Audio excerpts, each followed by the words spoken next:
500 megawatt নবায়নযোগ্য বিদ্যুৎ উৎপাদনে চীনা কোম্পানির সঙ্গে যৌথভাবে কাজ করবে সরকার।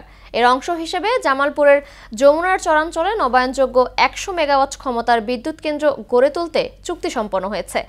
এ সময় বিদ্যুৎ সচিব জানান, বহুমুখী এই প্রকল্পে পরিবেশের উপর কোনো প্রভাব পড়বে না।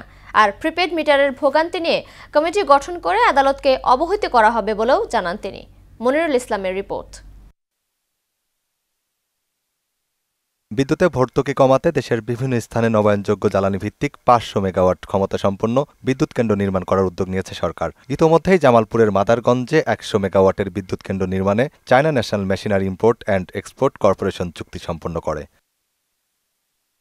সুদবিহীন ব্যাংকিংয়ে আত্মশুদ্ধির পথ এনআরবিসি ব্যাংকের ইসলামিক ব্যাংকিং আল আমিন। প্রকল্পের নানান দিক নিয়ে কথা বলেন বিদ্যুৎ সচিব হাবিবুর রহমান। জানান, চায়না কোম্পানি শতভাগ বিনিয়োগ করলেও বাংলাদেশের মালিকানা থাকবে 30%। বিনিয়োগ টোটালটাই চাইনিজ কোম্পানি তারা ব্যবস্থা করবে।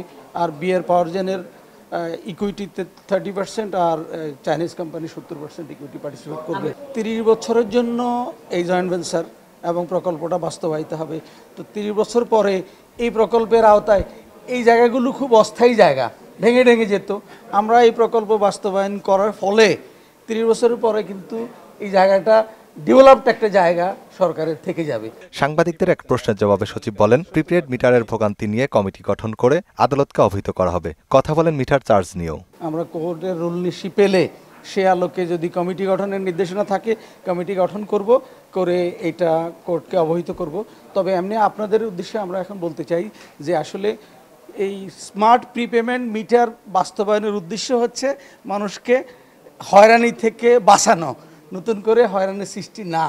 বিদ্যুতের প্রিপেড মিটারে সর্বোচ্চ প্রযুক্তি ব্যবহার করার কথা জানান পিডিবি চেয়ারম্যান। আমরা এখন গ্র্যাজুয়ালি স্মার্টে রিপ্লেস করে ফেলতেছি এবং সিস্টেমটাকে আমরা এএমআই সিস্টেমে কনভার্ট করে ফেলতেছি।